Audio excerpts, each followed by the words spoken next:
Welcome to Susarla's Bio class.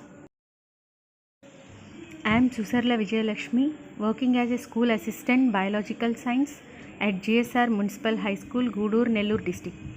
Today's topic is photosynthesis. Yesterday in our class we already discussed about the meaning of photosynthesis. What is meant by photo and what is meant by synthesis. We already discussed that. Once again let us see what is meant by photo. Photo means light and synthesis means preparation. Photo means light and synthesis means preparation. From this we came to know that something is being prepared by utilizing sunlight. Who are preparing here? The green plants. How the green plants got that color? Because of the presence of green color pigment known as chlorophyll. So, the chlorophyll bearing green plants, in the presence of sunlight, they prepare complex organic matter. What they prepare? Complex organic matter by utilizing simple inorganic elements as raw material. Simple inorganic matter as a raw material. So, the green plants, in the presence of sunlight, they prepare complex organic matter by utilizing the simple inorganic matter. So, by seeing this equation, we came to know that the photosynthesis is very easy, but it is not an easy process. It is a very complex process which includes several steps and several intermediary products. Scientists had tried to formulate an easy equation for photosynthesis over past 200 years. One of the scientists was C.B. Van Neyl. Who is the scientist? C.B. Van Neyl. He worked on purple sulfur bacteria. He worked on purple sulfur bacteria. During his experiments, he found that light plays a significant role in photosynthesis. Light plays a significant role in photosynthesis. C.B. Van Neyl found that light plays a significant role in photosynthesis. While he is doing experiments on purple sulfur bacteria and photosynthesis, one day he observed the release of elemental sulfur. The release of elemental sulfur by the purple sulfur bacteria in the presence of sunlight. What was the starting material that was used by the purple sulfur bacteria? Is here hydrogen sulfide. Means purple sulfur bacteria, by utilizing hydrogen sulfide in the presence of sunlight, it releases the elemental sulfur.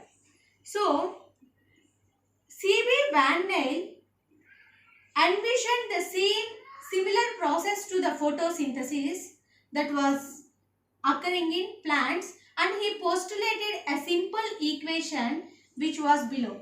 The equation is CO2 plus 2H2O gives rise sunlight, chlorophyll, CH2O plus H2O plus O2. This was the simple equation formulated by the C.B. Van Neyl in the year 1931. C.B. Van Neyl proposed a simple equation for photosynthesis in the year 1931. According to C.B. Van Neyl, for each molecule of carbohydrate formed, one molecule of water and one molecule of oxygen is produced. But this equation is not a balanced equation. After that, a number of scientists worked on it. Robert Hill also worked on photosynthesis, and he said that oxygen is released by the photolysis of water. Later, the equation was modified as below, which is a balanced equation. 6CO2 plus 12H2O gives rise sunlight, chlorophyll, C6H12O6 plus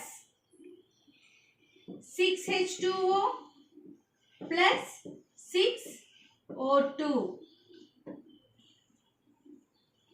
So this is the balanced equation.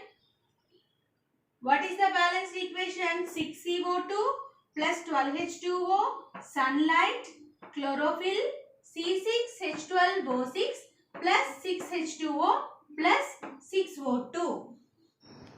Once again, let us see the equation of photosynthesis. 6CO2 plus 12H2O gives rise sunlight, chlorophyll, 6C6H12O6 plus 6H2O plus 6O2.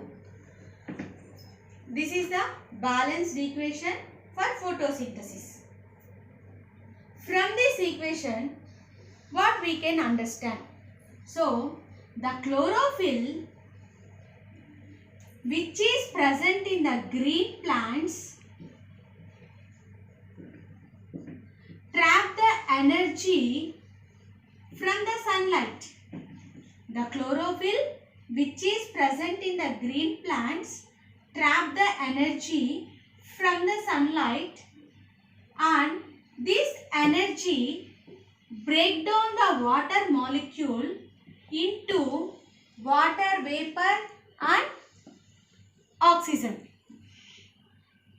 This energy break down the water molecule into water vapor and oxygen. During this process, certain amount of energy is released. That energy is utilized for the conversion of carbon dioxide into carbohydrates. Carbon dioxide into carbohydrates means from the water molecule, water vapor and oxygen are released, and from carbon dioxide, the carbohydrates are formed. So from this, based on this equation, let us write the raw materials and end products. Raw materials. Raw materials means nothing but the factors that are essential for the photosynthesis.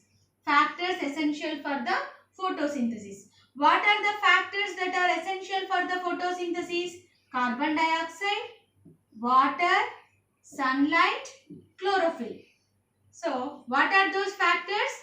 Carbon dioxide, sunlight, water and chlorophyll. External factors and internal factors. Carbon dioxide and sunlight comes under external factors.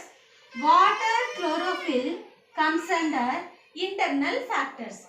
So, this is about the raw materials that are required for photosynthesis. What are the raw materials that are required for photosynthesis? Carbon dioxide, sunlight, water, chlorophyll. In these, carbon dioxide and sunlight comes from as external factors, and water and chlorophyll are internal factors. Now let us see the end products. End products of photosynthesis. What are the end products of photosynthesis? C6H12O6. Glucose, water vapor and oxygen. So, glucose is the simple sugar. The plants not only produces the simple sugar like glucose, it also produces like cellulose and starch. Some of the plants, they may also capable of synthesizing proteins and fats. So these are the end products of photosynthesis. That's all about today's class. Tomorrow class will go through the activities that prove that carbon dioxide, sunlight and chloroplast are essential for photosynthesis. Thank you.